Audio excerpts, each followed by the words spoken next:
사람 몸 받기 힘드나 지금 받고 있으며 불법 듣기 힘드나 지금 듣고 있으니 이 몸 받은 금생의 제도 못되면 언제 또 생을 받아 이 몸이 제대했으냐. 스스로 부처님께 기하여 받들어 모시고 원어건대 중생들과 더불어 대도를 제득하여 부상의 뜻을 바라겠노라. 스스로 법에 기하여 받들어 모시고 원어건대 중생들과 더불어 깊이 경장에 들어가 지혜를 받아와 같이 하겠노라. 스스로 승가에 기하여 받들어 모시고 원어건대 중생들과 더불어 대도를 통리하여 모든 것에 막힘 없도록 하겠노라. 무상하고 심심한 묘법은 백천만급이 되어도 만나기 힘이드나 나는 지금 보고 듣고하여도 수가 있었으니 원어건대 부처님의 진실한 뜻에 득하여 받들어 모시겠노라. 나무아미타불 나무아미타불 나무아미타불. 오늘은 이제 영구입회 봉안하는 그러한 날이죠. 원래 이제 그 절에 보름법회라고 하는 그런 법회가 있습니다. 보통 절에서 초하루 법회, 보름법회를 하는데 초하루 법회는 이제 인등을 키신 분들을 위해서 축원하는 법회고, 그리고 이제 보름법회는 위패를 모신 분들을 위해서 축원하는 법회, 이런 식으로 이제 하고 있죠. 그런데 원래 불교에서는 이렇게 날을 정해놓고 법회하는 것은 예로부터 있던 습관이 아닙니다. 절에는 보통 모이는 것이 4월 초파일, 백중, 1년에 한 2번 정도만 모이지 불교 신도들은 절에 모이지 않았어요. 그러다 보니까는 요즘 절들은 법당이 크지만은 옛날 절들 가보면은 법당이 큰 데가 하나도 없죠. 그거는 절에서 모여가지고 하는 법회, 그런 습관이 없었기 때문이에요. 그러다 보니까는 4월 초파일 백중 때 모이면은 이제 법당이 좁겠죠. 그래서 법당 마당에다가 괴불을 걸어놓고 또는 법당문을 열어놓고 법회를 하고 했었죠. 그러면은 이제 어떤 식으로 옛날에는 법회를 했었느냐, 절에 모이지 않으면은 스님들이 집집마다 찾아다녔습니다. 그 원래 불교에서의 스님들의 기본적인 수행법은 탁발이라고 하는 거거든요. 부처님 당시에는 그 스님들이 집집마다 다니면서 탁발을 했어요. 그런데 탁발에도 하나의 원칙이 있습니다. 아무 집이나 찾아가는 것이 아니라 정해진 집을 순서대로 가는 것인데 5집 이상은 가는 게 아니에요. 그러니까는 오늘 요 마을을 간다 그러면 요 마을에 5집까지만 가면은 그다음부터 딱 멈추는 겁니다. 5집 안에서 자기가 먹을 양식을 탁발을 해가지고 받았으면은 먹을 수 있는 것이고, 만약에 받지 못했으면은 굶는 거예요. 그리고 그 다음 날은 그 다음 날부터, 그 다음 집부터 이런 식으로 이제 다니는 거거든요. 그러다가 이제 나중에 마지막 집 5집이야. 근데 이제 굶어서 계속 이제 딱 한 집 다 그날 안 먹으면 죽어요. 그런데 그 5집 마지막 집에서는 이거 안 줄 집이야. 그리고 그 한 집만 더 가면 줄 집이야. 그래도 가는 거 아니에요. 안 받고 그냥 굶어 죽는 거지. 이게 원래 탁발의 정신이에요. 그런데 부처님이 탁발을 하라고 한 이유는 뭐냐면은 불법을 전하라고 하는 의미가 있는 거예요. 다시 말해서 자기가 먹을 양식을 구하라가 아니라 불법을 전하라. 이게 다시 말해서 부처님의 가르침을 전하라. 이거는 이제 중생을 제도하라. 중생을 제도하는 일을 하지 않으면은 먹지 마라, 굶어라, 죽어라. 이게 이제 스님의 복문이에요. 무슨 말인지 아시겠습니까? 그런데 부처님이 계셨던 인도나 뭐 동남아시아 이런 데만 간다 하더라도 이 탁발을 하게 되면은 거기에 이제 당의 사람들이 응하거든요. 그런데 동북아시아, 이 중국이나 한국이나 일본 이런 등지에는 그런 습관이 없어요. 그런데 그거를 이 부처님 당시처럼 똑같이 적용했다가는 그냥 스님들은 다 굶어 죽을 판이야. 그러니까 그렇게 하면 안 되겠죠. 그래서 그 다음부터는 어떻게 하냐면 이제 정해진 집을 다니는 거예요. 그래서 아무 집이나 가는 게 아니라 이제 이 우리나라 같은 경우는 이 약속되어진 신도집을 찾아가는 거예요. 그래서 한 달에 한 번씩 그 집에 가서 법회를 하는 거죠. 옛날에는 시계가 정확하지 않으니까는 몇 시까지 만납시다 이런 거 할 수 없잖아요. 몇 시까지 오세요 이럴 수 없으니까는 그냥 무슨 아침 먹고 나서 점심 먹고 나서 저녁 해질 무렵 이런 식으로 이제 정하죠. 그러면 가면은 그 당시에는 이제 초인종이 없잖아요. 그리고 또 준비가 안 돼 있는데 스님이 불쑥 들어가서 법회도 할 수가 없어요. 그러니까는 문 앞에 서가지고 요령을 흔드는 거야. 예? 예, 그러면은 이제 왔다는 신호죠. 그래가지고, 이제 누가, 야, 지금 집에 스님 오셨어? 그러면 밖에 맛을 나갔다가도 와서 이제 스님을 맞이해가지고 법회를 하는 거죠. 그리고 옛날에는 화폐가 쌀이잖아요. 그리고 법회하고 난 다음에 또 부처님한테 보시를 하는 거예요. 그래서 쌀을 갖다 이렇게 반항에다 넣어드리고, 이게 이제 원래 우리나라 법회 습관이에요. 그러니까는, 절에 모이지 않았다 해가지고 법회를 안 했던 건 아니고, 스님들이 집집마다 찾아다니면서 그 가족들을 위해서 축원하고 법회하는 의식이 한 달에 한 번씩은 꼭 있었던 겁니다. 이러던 것이 이제 조선시대에 들어서다 보니까는 스님의 신분이 천민으로 바뀌었잖아요. 그러니까 이제 스님도 아니야. 중놈이지. 여러분들 스님하고 중하고 뭐가 다른 줄 아세요? 스님이라고 하는 말, 스에다가 님을 붙이면은, 그쵸? 존칭이죠? 근데 보통 우리가 아버님, 어머님, 또는, 아버님, 어머니가 아니라 이제 목사님, 신부님, 선생님 이렇게 빼봐. 님자 빼봐. 목사, 신부, 선생, 말이 되죠? 스님의 스자 빼봐. 스, 말이 돼, 안 돼? 어머님, 아버님에서 어머, 말 돼, 안 돼? 아버? 말도 안 되죠? 이것처럼 어머님, 아버님은, 부모님은 항상 존칭을 써야 하듯이 스님에게도 항상 호칭은 존칭이 돼야 되는 거야. 그래서 스님이라고 하는 말이 되는 거예요. 무슨 말인지 아시겠죠? 그래서 스님은 항상 존칭으로 불러라. 그래가지고 스님이 되는 건데, 옛날 왕이 자기를 지칭할 때 뭐라 그러죠? 이 왕이 그럽니까? 자기 자신을 낮춰서 부를 적에 짐이 그러죠? 그런데 신하가 짐아 그래봐. 그러면 욕하는 거죠? 왕한테 짐 그래봐. 그러면 욕하는 거죠. 짐놈 그래봐. 지금 신하가 왕한테 그렇게 부르면 안 되죠? 왕이 부르는 거지. 중이라고 하는 말도 원래 스님이 자기 스스로를 낮추느라고 하는 말이에요. 스님이 자기를 지칭할 때 이 중이 이렇게 말해야 되는 겁니다. 그런데 그거를 남이 불러줘봐. 중 그래봐. 욕이 되는 거야. 거기다 놈까지 붙여봐. 그러면 진짜 심한 욕이죠. 그래서 그 욕하느라고 조선시대 때는 중놈 그랬던 거예요. 그래서 제가 그런 걸 알기 때문에 절에 주지가 돼가지고 이제 신도들한테 인사하려고 전화를 했습니다. 그래서 어느 절에 그 아무개 절의 중입니다. 그랬더니 신도가 하는 말이 아이고 중님이세요? 아이 참나. 이래가지고는 그래야 그 다음부터 할 수 없이 저 스님입니다 이렇게 말을 해야 돼. 이게 사실 이게 창피한 얘기거든. 자기가 자기를 올리는 법이 어디 있어요? 그런데 승려 이거는 문어체고 구어체로는 저 중입니다. 중입니다 그러면 꼭 상대방도 중이세요? 또 이래요. 이러니까는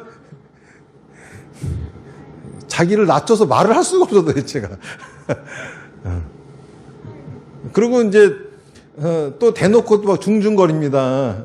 그러니까는 요즘은 참 이 용어도 제대로 쓰기가 참 거북한 세상이 됐어요. 어쨌든간 조선시대 때는 그렇게 이렇게 천하게 대접을 받다 보니까는 한성 출입도 금했어요. 근데 어디 가서 그쵸? 신도집에 찾아가가지고 요령을 흔들 수가 없잖아요. 그러니까는 신도집에 찾아다니는 것 자체가 금해진 거야. 그러니까 다시 말해서 법회를 못하게 돼버린 거예요. 그러니까 그때 스님들이 아무 집이나 찾아가가지고 요령을 흔들었어. 그래서 동량, 이 뭐야? 흔들 동자, 요령령자야. 동량질이 바로 다니면서 요령 흔든다 이 소리예요. 그래가지고 이 스님들이 하는 그런 원래 법회 행태가 나중에는 거지가 구걸하는 걸로 바뀌어버린 거예요. 근데 원래는 그 법회는 스님이 집집마다 차에 다니면서 했던 게 원래 우리 법회예요. 왜냐하면 우리 그때 농경사회였기 때문에 한날 한시에 모이라고 하는 것 자체가 어려운 일이에요. 그러니까 스님이 찾아다니셨었죠. 그러다가 요즘은 서양의 어떤 문명이 들어오면서 그치? 다들 일주일 일하고 하루 쉬고 이러다 보니까는 그렇게 할 수 없어가지고 기독교의 영향으로 불교도 이제 일정한 날에 모여서 한 달에 2번 법회를 하기로 했는데 그거를 초하루니 보름이니 이렇게 구분해가지고 하기 시작한 겁니다. 그래서 이제 오봉사에서 영구위패를 모시는 거를 하면서 보름 법회 할 적에 어차피 위패 모신 분들을 위해서 하는 법회이니 이때 하면 좋겠다 했는데 보름이라고 하는 게 꼭 날이 일요일 휴일날 정해져 있지 않아요. 그러다 보니까는 다 같이 모일 수 있는 일요일날 했으면 좋겠다. 그리고 또 그 법회를 활성화시키려고 이왕이면은 저녁 때에 우리가 조사님께 풍등을 올리는 이런 걸 하면 좋겠다. 그랬더니 풍등을 올리려면 불이 나가지고 여러 가지 또 소방청하고 뭐 관련이 있고 뭐 그래요. 법적으로. 그러니까 절차가 복잡해. 그래서 그냥 LED 등을 갖다가 풍선을 올리는 걸로 하겠다 했는데 이게 별로 그렇게 인기가 없어요. 그래서 이러느니 차라리 우리가 일요일 날 아침 10시에 하면은 오기 힘들고 그러니까 오후 2시쯤 해가지고 법회하는 게 좋겠다 해가지고 오늘이 첫째 주 일요일 날 오후 2시에 하는 첫 번째 법회 날입니다. 그런 거죠. 우리가 절에다가 이제 위패를 모시는 의미 여기에 대해서 이제 말씀을 드려야 되는데 흔히 이제 위패 그러면은 이거하고 연관되어서 생각하는 것들이 영가예요, 영가. 사람들이 위패 이꼬르 영가 이렇게 생각합니다. 절에다 위패를 모신다는 걸 갖다가 영가를 모신다라고 하는 생각들을 많이 가지고 있어요. 영가라고 하는 거는 뭐냐면은 영가는 분명히 있어요. 왜냐하면은 우리가 살아있잖아요. 살아있을 적에 몸이 있고 마음이 있죠. 이 생물하고 무생물이 있는데 저희 무생물은 물질만 있잖아요. 여기서 저희 그 생물은 무생물하고 다른 거는 마음이라고 하는 게 있어요. 그래가지고 생명 활동을 하잖아요.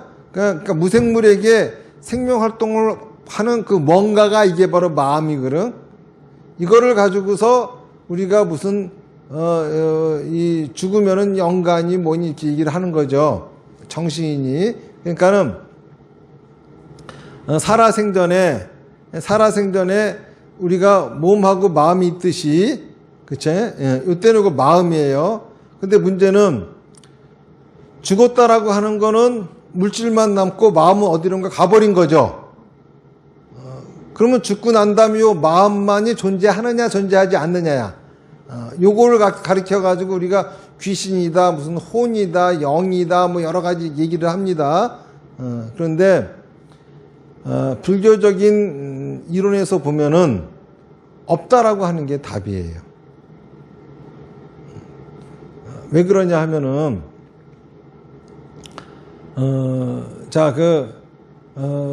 마음이 하는 역할이 뭐죠? 생각이에요. 그렇잖아요. 그런데 우리가 생각하는 영가라고 하는 것에 대해서 우리가 어떻게 생각하죠? 생각하고 있는 존재죠. 그래가지고 때로는 괴로움을 받기도 하고, 그죠? 또는 나를 원망하기도 하고, 도와주기도 하고, 해방하기도 하고 이런 식으로. 그러니까 그렇게 하려면은 이 몸이 없어진 상태에서 마음만이 생각이라고 하는 걸 만들어낼 수 있어야 되죠. 잘 생각해 봅시다. 자, 생각이 어떻게 만들어지죠? 생각은 마음이 만드는 거예요. 그렇죠? 여러분들 지금 무슨 생각하고 계세요? 만약에 우리 집에 지금 애가 잘 있을까 이런 생각한다고 하면은 왜 그런 생각이 나옵니까? 내 마음이 애한테 가 있기 때문이죠. 아우 배고파, 어디 가서 맛있는 국수라도 한 그릇 먹으면 좋겠다. 왜 그런 생각하죠? 내 마음이 국수한테 가 있기 때문에 그러는 거죠. 그렇잖아요. 다시 말해서 마음이 어디 가 있냐 따라 가지고 우리는 그런 생각을 하는 겁니다. 그러면은 마음은 왜 여기로 가고 저기로 가고 자꾸 여기로 돌아다니까? 뭐가 마음을 돌아다니게 할까? 그거는 자극이 그래요. 자극. 눈으로 보고 귀로 듣고 냄새 맡고 어디서 구수한 냄새가 나. 그러니까 갑자기 배가 고파. 자극을 받으니까 마음이 음식으로 가는 거거든요. 이런 식으로. 자, 그러면은 자극이 없는 상태에서의 마음은 아무 데도 안 가요. 자, 그러면 죽었다고 하는 건 뭐죠? 몸이 없어졌다는 거죠. 몸이 없어졌으니까는, 몸이 없어졌다고 하는 거는 자극을 받지 않는다는 거죠. 자, 자극을 받지 않는데 마음이 움직일 수가 없겠죠. 생각이 없겠죠. 이런 의미에서 보면은 불교적인 관점에서는, 그쵸? 우리들이 알고 있는 것처럼 죽은 사람이 생각하고 어쩌고 이런 거는 없는 거야. 그리고 더더욱이 불교 경전 중에 해심일경이라는 경전이 있어요. 이거는 마음에 대해서 아주 자세하게 써 있는 경전이에요. 이거에 의하면은 마음은 생기는 거야. 원래 있던 게 아니라 내가 눈으로 보는 순간 마음이 생기는 거예요. 내가 소리를 귀로 듣는 순간 마음이 생기는 거야. 그 생긴 마음에 거울에 영상이 투영되듯이 생각이 투영되어진다라고 경전에 써 있어요. 자, 이런 식의 불교의 견해에서 보면은 죽고 난 다음에 생각을 만들어낼 수 있는 마음이란 존재하지 않는다는 겁니다. 그러면은 영혼이 없으면은 뭐가 윤회하느냐? 불교에서는 업이 윤회하는 거예요. 업이라고 하는 건 뭐죠? 내 생각과 말과 행동이에요. 내가 말하고 행동한 이 업보가 내 몸을 만들고 내 마음을 만드는 거예요. 생각해 보세요. 여러분들 이 몸이라고 하는 거 수많은 세포로 구성되어져 있습니다. 이 세포도 자꾸 죽어요. 근데 왜 이렇게 내 몸이 유지가 될까? 새로운 세포가 만들어지기 때문이에요. 새로운 세포는 뭐가 만들죠? 밥 먹는 행위, 배고프다는 생각, 밥이라고 하는 언어, 이런 것들이 있으니까 우리가 음식을 먹을 수 있잖아요. 업이 이 몸을, 세포를 자꾸 만들어주는 거라. 마음도 역시 그런 거예요. 순간 멸하는데 새로 생하는 거, 내가 옆에 사람하고 머리씩 잡고 싸워보세요. 그러면 상처받은 마음이 생길 것이고, 옆에 사람하고 껴안고 서로 칭찬하고 헤헤거려 보세요. 그러면은 사랑스러운 마음이 생길 것이고, 이렇게 내 업이 몸과 마음을 새로 만들어 주듯이 죽기 전에까지 했던 내 생각과 말과 행동이 여러분들의 다음 생에 몸과 마음을 만들어 주는 겁니다. 죽기 직전에 짐승 같은 말과 행동을 했으면은 짐처럼 될 것이고, 그렇잖아요.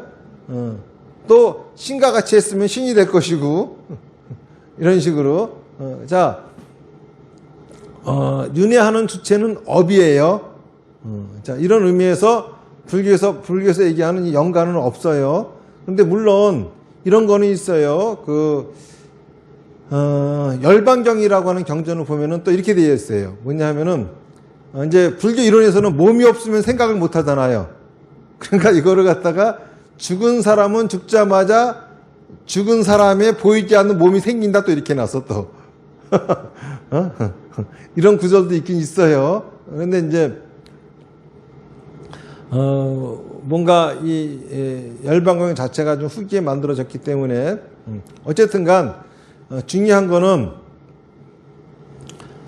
귀신이 있든 없든, 죽은 영가가 있든 없든, 이거는 이 영가들이 우리한테 크게 영향을 미칠 수는 없어요. 무슨 말인지 아시겠어요? 왜 그러냐 하면은 설사 열반경에서 얘기하는 것처럼 보이지 않는 그들만의 몸을 가졌다 하더라도 그러면은 그거는 우리가 얘기하는 신 그런 거하고 비슷한 거거든요. 그런데 불교라고 하는 종교는 신을 섬기는 종교가 아니에요. 불교라고 하는 종교는 신을 구원하는 종교입니다. 신을 구제하는 종교예요. 세상의 종교를 크게 나누면은 세 가지로 나눌 수가 있어요. 첫 번째는 뭐냐면 신을 섬기는 종교. 그쵸? 두 번째는 신이 되는 종교. 자기가 신이 되는 거야. 세 번째는 신을 부리는 종교. 신을 구제해주는 종교가 있어. 신을 믿는 종교는 많죠. 기독교, 이슬람교, 그쵸? 그 외에 여러 가지 무속신앙들 엄청나게 많죠. 그렇잖아요. 그럼 신이 되는 종교는 뭘까? 도교. 도교는 자기들이 돛 닦아서 도통해가지고 방수를 피다가 나중에 신이 되는 거예요. 그럼 신을 하찮게 보면서 구제해 주는 종교는 불교예요. 무슨 말인지 알겠죠? 그러니까 불교라고 하는 종교는 신을 섬기지 않아요, 절대. 왜냐하면은 이 신들도 육도윤회 세계에서의 중생들이고, 그리고 3계의 중생이에요. 욕계, 색계, 무색계, 3계 중생이죠. 우리가 부처님을 뭐라고 부르죠? 3계 도사라고 그래요. 3계 도사. 3계에 소속되어 있는 것, 하는 존재가 신이라고 하는 거예요. 그렇기 때문에 이 신들도, 부처가 되기를 원하는 신들이 있어요. 불교를 믿기 때문에 극락에 태어나기를 바라고 부처가 되고 싶어 합니다. 그런데 극락에 태어나고 부처가 되려면은 먼저 인간으로 와야 돼. 인간의 몸을 받지 않으면 부처도 될 수가 없고, 극락도 갈 수가 없어요. 그러니까 신인 체류는 절대 부처도 될 수 없고 극락을 못 가니까는 그들은 인간으로 태어나기를 바라겠죠. 그래서 인간으로 태어나려면은 불교를 제대로 믿고 따르는 이들을 보살피고 도와줘야 됩니다. 그래서 이들을 신중이라 그러는 거야. 무슨 말인지 아시겠죠? 그러니까는 설사 열반경에 나오는 것처럼 그런 몸을 받았다 하더라도 절에 계시면은 그치? 같은 신중들의 도움을 받으면서 절에 계실 것이고 안 그렇습니까? 근데 거기가 불교를 믿지 않는 곳이야. 그러면 여러 가지 잡신들에 의해 가지고 또 고통을 받겠죠. 어쨌든 이런 겁니다. 어쨌든간 신이 있든 없든지 간에 불교를 제대로 믿으면은 그 어떤 신도 우리 인간들을 해코지할 수가 없어요.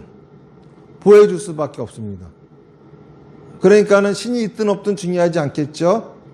자, 그럼 여기서 우리가 한 가지 의문이 생깁니다. 영가가 없다며, 귀신 같은 거 없다며, 또 있다 하더라도 별 의미가 없다며. 그런데 왜 돌아가신 조상님의 위패를 모시고, 그리고 우리가 왜 돌아가신 조상님한테 제사를 지내야 되느냐, 이런 생각들을 할 수가 있어요. 그런데 중요한 거는 불교는 그 무엇보다도 인연을 중시하는 종교라고 하는 거예요. 내가 아버지, 어머니가 없으면 세상에 태어날 수 있었겠습니까? 아버지, 어머니가 있기 때문에 내가 태어났죠. 또 그 아버지에게도 아버지, 어머니가 계실 것이고, 어머니에게도 아버지, 어머니가 계실 거예요. 그분들이 우리 아버지, 어머니를 낳지 않았으면은 오늘날 내가 있었을까요? 이렇게 쭉 거슬러 올라가다 보면은 얼마나 많은 인연 속에서 나라고 하는 사람이 태어났습니까? 설사 과거에 내 조상 중에 누군가가 바람을 피워서 그 조상을 낳았든지 간에 뭐 강간을 당해서 낳았든지 간에 어쨌든 간에 그런 사건이 없었으면은 오늘날 나의 생명은 존재하지 않았겠죠. 그렇게 보면은 오늘날 나의 생명 하나가 존재한다고 하는 것 자체가 우연이라기보다는 기가 막힌, 그쵸? 여러 가지 사연들이 응집되어져 가지고 나라고 하는 존재가 존재하는 거 아니겠습니까? 그렇잖아요. 그리고 또 나하고 연을 맺은 형제, 예? 또 아내, 남편, 여러 인연들이 있지 않겠습니까? 이 인연들이 과연 우연히 그런 인연이 됐을까요? 전생부터 지은 각자의 업보, 동업중생들이 만나가지고 부모 형제가 되었고 또 부부의 연을 맺었던 겁니다. 그리고 또 그들에 의해 가지고 내 삶 역시 여러 가지 영향을 받고 살았던 거예요. 그런데 우리가 이러죠. 돌아가셨다. 그러면 우리가 어떻게 생각하죠? 헤어졌다 생각하죠. 그런데 여러분은 어떻게 생각해요? 여러분들 죽음이, 예? 여러분들과 여러분들의 부모의 관계를 가를 수 있다고 생각하십니까? 죽음이 부부 관계를 끊어버릴 수 있다고 생각하세요? 그런 말 있죠. 죽음도 우리 관계는 끊을 수 없을 거야. 사실은 죽음도 끊을 수 없는 관계예요. 왜냐하면은 우리 아버지가 돌아가셨어. 그 순간부터 이제 저 사람은 나하고 내 아버지가 아니야. 이렇게 되나? 그러면 우리 어머니가 돌아가셨어. 그러면은 그 딱 돌아가신 순간부터는 나는 저 양반이 날 낳지 않았어. 이게 가능해져? 가능해지지 않죠? 안 그래요? 내 아내, 내 남편이 죽었어. 이혼한 것도 아니야. 죽은 거야. 그렇죠? 죽음이 과연 이혼일까?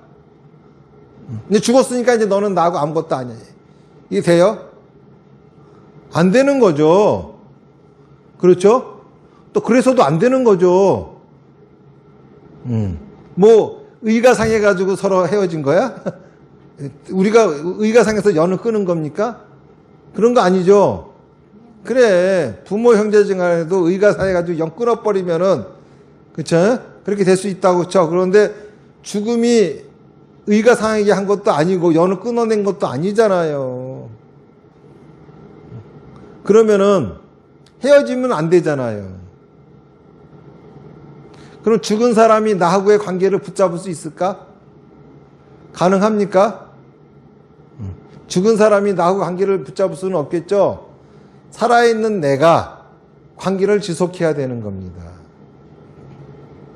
죽었어도 여전히 내 아버지고 내 어머니고 그렇잖아요. 내 형제고 내 아내고 내 남편이고 그렇잖아요. 죽었어도 계속 관계는 유지가 돼야 되는 거예요. 단지 산 사람과의 관계는 끝났어요. 하지만 이제 산 사람과 죽은 사람과의 새로운 관계가 이루어져야 되는 겁니다.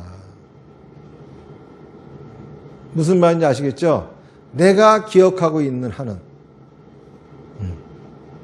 내 기억에서 사라지는 순간 그들 역시 다 사라집니다.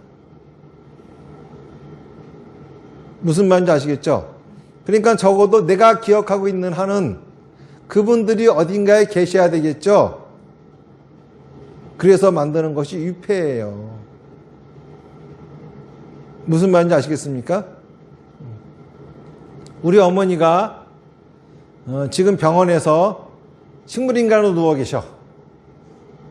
돌아가시지는 않았어.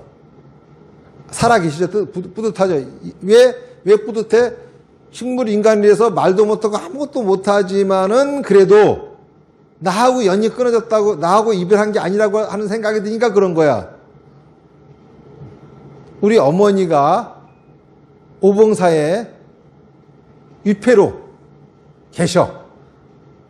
병원에 식물인간으로 계시는 거하고 뭐가 다를까? 똑같아요. 그렇잖아요? 그리고 내가 수시로 가서 찾아뵐 수가 없어. 근데 만약에 그 돌아가신 어머니가, 예? 살아생전 이러고 있는데, 막 우리 집 문 앞으로 들어와가지고, 야, 너 배고프지? 막 밥 해주고 막 이런다 그래. 막.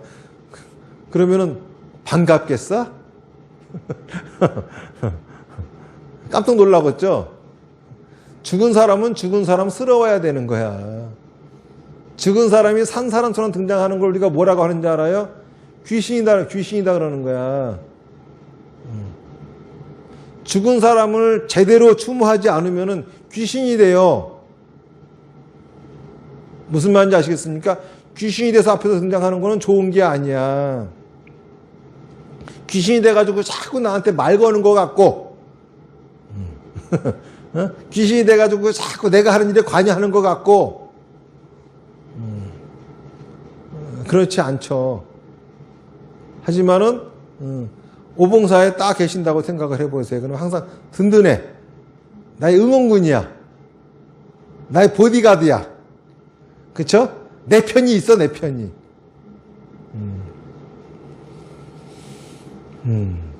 부모님 돌아가셨다고 해가지고 내 팽개치는 게 좋겠습니까? 아니면은, 예? 계속 지속적으로 내 편으로 만들고 있는 게 좋겠습니까? 이게 바로 위패를 모시는 의미이고, 우리가 돌아가신 분에게 제사를 지내는 의미예요. 무슨 말인지 아시겠죠? 그러니까는 귀신이고 뭐고 이런 게 중요한 게 아니에요. 내 아버지는 적어도, 내 어머니는 적어도 내 목숨이 끝날 때까지는 나하고 함께 하셔야 된다. 나하고 맺어진 인연들, 그들이 내가 싫어서 버리지 않은 한, 그쵸? 내가 버릴 필요 없는 거예요. 그들과 함께 해왔던 그 세월이, 그 시간이 지금의 나를 있게 하는 거잖아요. 그들과 함께 했던 그 시간이 지금 나에게 새로운 인연을 만나게 해주고 또 새로운 삶을 펼쳐지게 하는 거잖아요. 안 그래요? 그거를 부정한 채로 어떻게 오늘의 내가 있을 수 있으며 어떻게 미래의 나의 삶이 존재하겠습니까? 과거를 제대로 품을 줄 아는 사람, 그런 사람에게 현재가 존재하고 그런 사람에게 미래가 존재하는 겁니다. 과거를 잃어버린 사람에게는 현재도 방황이고 미래도 방황일 수밖에 없어요. 그런 의미에서 우리가 영구위패를 모시는 겁니다. 제발 영구위패 모시면서, 예? 조상님 좋은 데 가가지고 잘 되려고 이런 생각 좀 하지 마세요. 그렇잖아요? 내가 잘 되고 못 되는 게 중요한 게 아니라 내가 인간다운, 사람다운 생각을 하고 사람다운 행위를 하고 살아나 살지 못하냐가 중요한 겁니다. 무슨 말인지 아시겠습니까? 사람에게는 살아있느냐 죽느냐보다 더 중요한 게 있어요. 사람답게 사느냐, 사람답게 못 사느냐가. 무슨 말인지 아시겠죠? 사람으로 태어난 거는 대단한 축복입니다. 불교에서는 있잖아요. 신으로 태어난 것보다도 더 축복이래요. 신들도 사람으로 태어나고 싶어서 안달한대요. 그런데 나는 지금 사람으로 태어났습니다. 얼마나 기가 막힌 축복을 받은 겁니까? 사람으로 태어났으면은 사람으로서 살다 죽어야지. 사람으로 태어났는데 짐승같이 살다 죽으면 되겠습니까? 그게 아니에요. 설사 불편함이 있다 하더라도 어떻게 자기가 잘 되려고, 그쵸? 부모님을 이용하려고 하는 건 잘못된 거죠. 내가 잘 되려고 아니라 설사 내가 잘못된다 하더라도 부모님을 내가 죽을 때까지, 죽는 순간까지 제대로 모시고 싶다, 이런 마음을 가져야 정상인 겁니다. 부모가 자식을 사랑하고 아끼는 거 짐승도 합니다. 그렇잖아요? 그런데 자식이 부모에게 효하는 거는 짐승은 못해요. 사람만이 할 수 있는 겁니다. 옆에 있는 동료가 가까운 사람이 죽어버리면은 망각해버리는 거, 짐승도 할 수 있어요. 하지만 인간은 망각이 안 돼요. 그것이 깊고 깊은 상처가 됩니다. 이 상처를 치유하는 법, 헤어지지 말고 함께 하는 법이에요. 죽은 사람을 산 사람처럼 함께 한다고 하면은 그거는 귀신하고 함께 하는 거기 때문에 여러 가지 복잡한 문제가 생깁니다. 하지만은 죽은 사람을 죽은 채로 함께 하는 거, 이거는 죽은 자로 인해서 받은 상처, 그것까지 깔끔하게 치유해주는 역할을 합니다. 아시겠죠? 그게 바로 영구위패를 모시는 것이고, 그리고 또 그게 바로 돌아가신 분의 기일날 그분을 추모해서 우리가 추모하는 행사를 갖는 거, 이런 거예요. 사실 의식 이런 건 크게 중요하지 않아요. 내용이 중요해요. 무슨 말인지 아시겠죠? 단지 아무리 맛있는 음식이라 하더라도 좋은 그릇에 담아 먹으면 더 좋잖아요. 좋은 그릇에 해당하는 것이 의식이에요. 그리고 제가 지금 말씀드린 건 내용입니다. 이 내용이 없으면은 아무리 좋은 그릇을에다가 담았다 하더라도 빈 그릇이 그릇. 무슨 말인지 아시겠죠? 자, 정리해드리면은, 영구위패를 모시는 이유, 우리가 위패를 모시는 이유, 나하고 열을 맺고 살았던 사람들, 그들이 죽었어요. 그렇다 해가지고 이별한 건 아닙니다. 내가 죽는 한까지는 그 연을 지속해 나가야 됩니다. 그래서 위패를 모시는 거고요. 또 하나, 가까운 사람들, 내가 사랑하고 아꼈던 사람들이 죽음을 맞이했어요. 그러면은 죽은 그 사람도 상처를 받았겠지만은 살아있는 나도 큰 상처를 받았습니다. 그 상처는 이별했기 때문에 생긴 상처예요. 다시 재회할 수 있다면은 그 상처는 아물고 치유가 되는 겁니다. 그리고 또 우리가 사람스러운 행위를 하기 위해서 위패를 모시는 것이다. 연을 소중하게 생각하기 위해서 위패를 모시는 것이다. 이렇게 새겨 들으시면 되겠습니다. 자, 무슨 오늘 본문에서 질문이 있으실까요? 뭐 궁금하신 거? 네. 저 뒤에 우리 저 불자님. 업이 지시라고 했잖아요. 그럼 업하고 그 유전자하고 관계, 그러니까 유전자도 어떤 지시 이렇게 계속 유전되는 거잖아요. 업도 어떻게 보면 계속 축적돼서 쌓이는 거고, 그 차이가, 차이라고 해야 될까요? 구별이라고 해야 될까요? 예, 이제 유전자라고 하는 거는 물질적인 거겠죠? 육신이 되겠고, 업이라고 하는 거는 어떤 물질적인 요소는 아니겠죠? 그런데 그 업이 그런 유전자를 만드는데 역할을 하지 않을까 하는 생각을 합니다. 그렇죠? 예.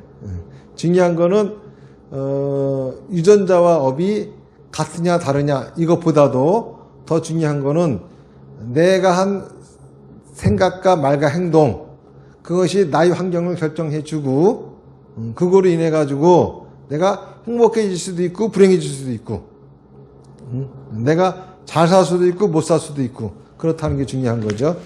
좋은 유전자를 가지면 행복할 수 있는 조건이 더 그 가까운 쪽에 가는 거고, 안 좋은 유전자를 갖고 있으면 또 열악한 환경에 있지 않을까 하는 생각도 해봤어요.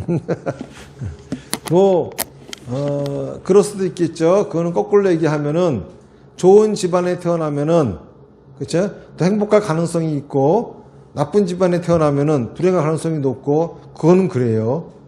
개천에서 용나는 거 아주 힘들어요.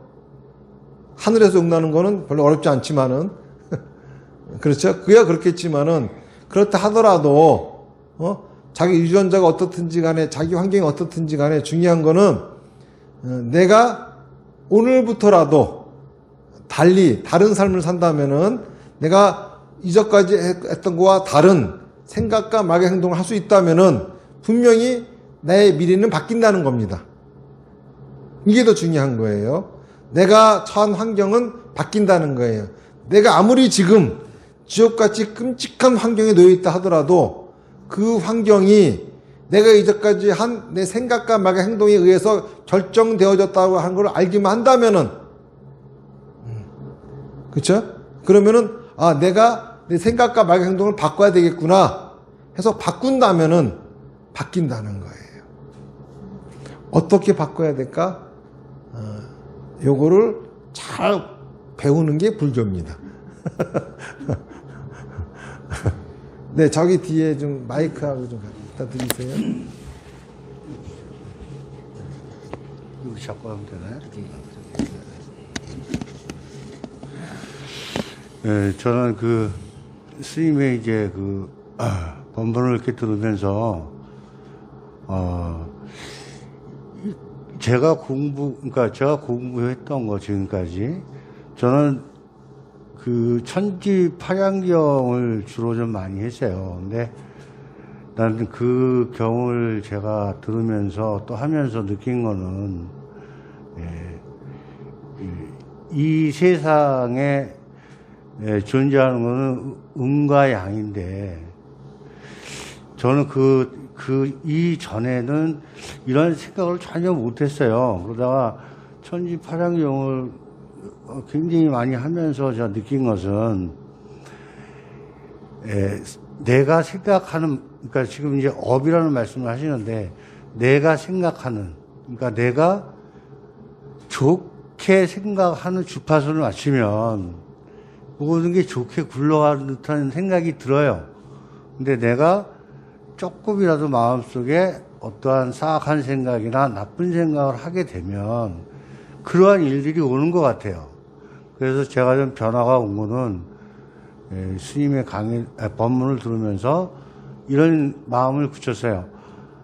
모든 걸 긍정적으로 생각하고 좋게 생각하자. 그러니까 신구의 삼업인데 다 그걸 좋은 쪽으로 생각하면 내 삶이 좀 변화가 되고 좀 지혜롭게 살 수 있지 않을까, 지금보다는. 그래서 제가 오봉사를 좀 찾는 이유는 스님의 법문, 생각 이런 것이 저하고 좀 많이 통하는 게 있어서 찾아오게 되더라고요. 다른 데보다는. 그래서 항상 감사한 마음으로 듣고 있습니다. 네. 네. 지금 이제 말씀하신 것 중에 내가 항상 긍정적이고 좋은 맑은 생각과 말과 행동, 그렇죠? 생각 의업이겠죠. 말 구업, 행동 신업이겠죠. 신구의 삼업을 이렇게 맡긴다고 하면은 항상 좋은 일이 있지 않을까 이렇게 말씀하시는 겁니다. 생각과 말과 행동으로 인해 가지고 모든 결과는 만들어지는 거예요. 내가 좋은 생각, 좋은 말, 좋은 행동을 하면은 내가 좋은 결과를 받는 것이고, 내가 나쁜 생각, 나쁜 말, 나쁜 행동을 하면은 나쁜 결과를 받는 거예요. 그런데 문제는 이 세상 사람들 그 누구나 나쁜 결과를 받고 싶은 사람은 없어요. 그렇기 때문에 이 얘기를 듣고 나서는 누구나 다 좋은 생각, 좋은 말, 좋은 행동을 하려고 하겠죠. 그런데 문제는 나는 좋은 생각, 좋은 말, 좋은 행동이라고 했는데 나쁜 결과가 찾아올 때가 있습니다. 왜 그럴까요? 나쁜 생각, 나쁜 말, 나쁜 행동이었기 때문입니다. 다시 말해서 좋은 생각과 말과 행동을 하고 싶다고 해가지고 내가 그걸 할 수 있는 게 아니에요. 왜냐하면은 나한테는 어떤 것이 좋은 생각이고 어떤 것이 좋은 말이고 어떤 것이 좋은 행동인지 구분할 수 있는 능력이 없어요. 그거는 결과를 봐야지만이 알 수가 있습니다. 그러다 보니까는 멋대로 이렇게 생각합니다. 인과응보는 무슨, 선업성과는 무슨, 나는 선업졌는데 악과 먹으더라. 저놈은 나쁜 생각, 나쁜 말, 나쁜 행동만 골라가면서 가지각색으로 하는데 좋은 일만 생기더라. 이런 경우가 생겨요. 왜 이런 경우가 생기냐 하면은 실제로 좋은 생각, 좋은 말, 좋은 행동, 선업이라고 하는 거 나는 몰라요. 그렇죠? 내 딴에는 일부러 나쁜 생각과 막의 행동을 했는데 좋은 일이 찾아오네. 그러니까 도대체 우리는 이걸 알 수 없다는 거예요. 그래서 이제 불교도 가장 초보 단계의 불교를 믿다 보면은 내가 선업을 지어서 선과 좋은 결과를 받아야 되겠구나 이런 생각을 해요. 그런데 여기서 조금 더 알다 보면은 내가 아무리 좋은 일을 하고 싶다 하더라도 선업을 짓고 싶다 하더라도 그 연이 닿지 않으면은 지을 수 없는 것이며 내가 아무리 악업을 짓고 싶지 않다 하더라도 그 연이 닿으면은 악업을 지을 수밖에 없는 거구나. 이 사실을 알게 됩니다. 그런데 중요한 거는 선업을 지어서 선과를 받는다고 반드시 행복한 거는 아니에요. 단지 행복을 느낄 뿐입니다.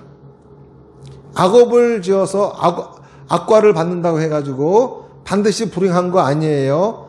불행을 느낄 뿐입니다. 행복을 느끼고 불행을 느끼는 거하고 진짜 행복한 거하고 진짜 불행한 거하고는 다르다는 거예요.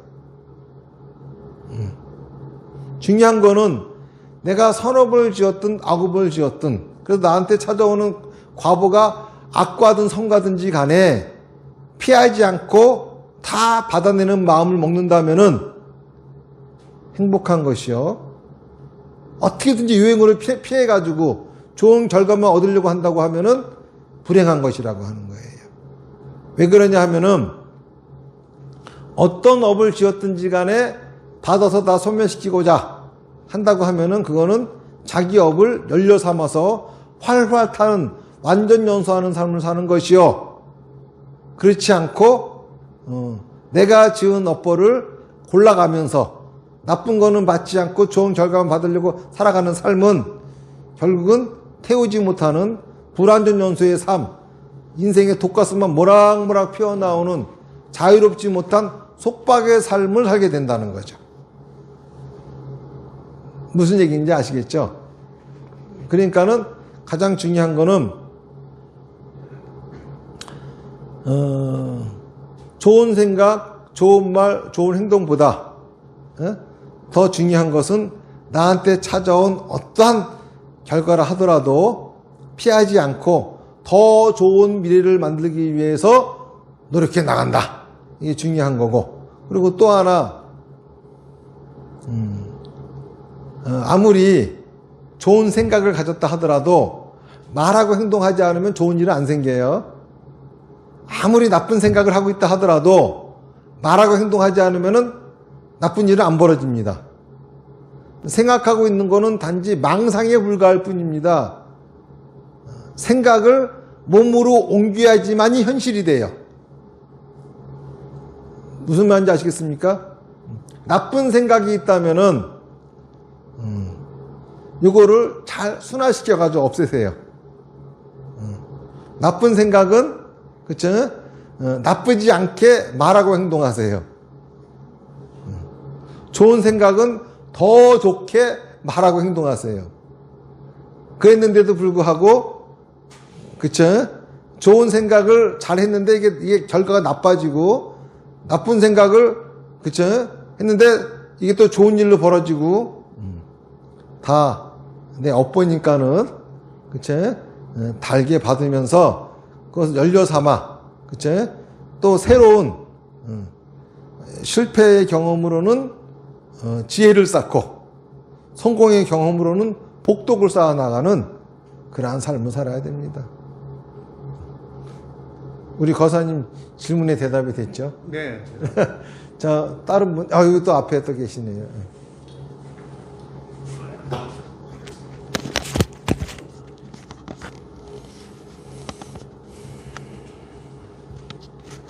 제가 이게 질문이 되는 걸 질문을 하는 건지는 모르겠습니다만 저희가 입회를 모신다, 제사를 또 지낸다, 모신다. 그 제사를 지낸다가 맞는지 모신다가 맞는 건지 입회를 모시는 거하고 제사를 지내는 거하고 그 차이점이 있다면 조금 저희가 설득력 있게 얘기를 듣고 싶습니다. 네, 이제 위패라고 하는 것은 돌아가신 분의 이름을 이렇게 새긴 패죠. 위패입니다. 돌아가신 분의 이름을 어디에 새겨서 이렇게 모시는 이유는 그분이 살아계실 적에 그분의 몸이 그 이름을 불렸거든요. 이제는 그분을 부를 몸이 없어졌어요. 그래서 위패는 그분의 몸을 만들어 드리는 겁니다. 상징적으로 돌아가신 분의 몸을 만들어 드리는 거예요. 그래서 만약에 돌아가신 분의 위패를 모시지 않는다 그러면 이름이 허공을 떠돌게 만들어 버리는 격이 되는 거죠. 그러니까 위패는 우선 돌아가신 분의 몸을 만들어 드리는 거고 그분의 사당 짓는 거는 그분의 집을 만들어 드리는 거예요. 그러니까는 위패를 썼다. 이거는 몸을 만들어 드린 거고 절에다 모셨다. 이거는 이분이 기거할 수 있는 거처를 만들어 드렸다라고 하는 의미가 되는 겁니다. 자, 그 다음에 제사라고 하는 것은 그분이 돌아가신 걸 추모하는 거예요. 생일은 탄생을 추모하는 거죠. 돌아가셨으면은 이제 그 살아있는 사람은 죽은 날이 없어. 안 죽었으니까. 그렇죠? 근데 죽은 사람은 이제 생일의 의미가 없어요. 살아있지 않으니까. 그래서 제사를 지내드리는 거예요. 죽은 날을 기념하는 거죠. 이 세상에 있잖아요. 돌아가셨음에도 불구하고 제사를 지내지 않는 분들이 계셔. 부처님하고 예수님이야. 크리스마스가 생일 하잖아요. 부처님 오신 생일이잖아. 왜? 부처님은 돌아가시지 않았거든. 돌아가시지 않았으니까는 제사를 지낼 수가 없는 거예요. 그러니까는 제사는 죽음을 추모하는 날이다. 그러니까 우리가 살아 계신 분들 생일을 파티를 하죠. 그렇잖아요. 그런데 죽은 사람은 제사 파티를 하는 거예요. 제사가 바로 그분들의 새로운 기념하는 날.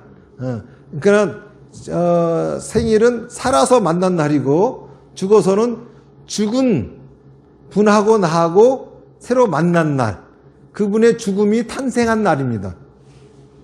그분이 죽음으로써 새로 탄생하시고 죽음으로써 나한테 와주신 날이야. 이게 바로 제사가 되는 겁니다. 그날을 기념하는 겁니다. 또 다른 분 질문 있을까요? 네, 없으면 마치겠습니다. 자, 합장하시고요. 나무 아미타불 연불 10번 하겠습니다. 시작. 나무 아미타불, 나무 아미타불, 나무 아미타불, 나무 아미타불, 나무 아미타불, 나무 아미타불, 나무 아미타불, 나무 아미타불, 나무 아미타불. 공부하십시오.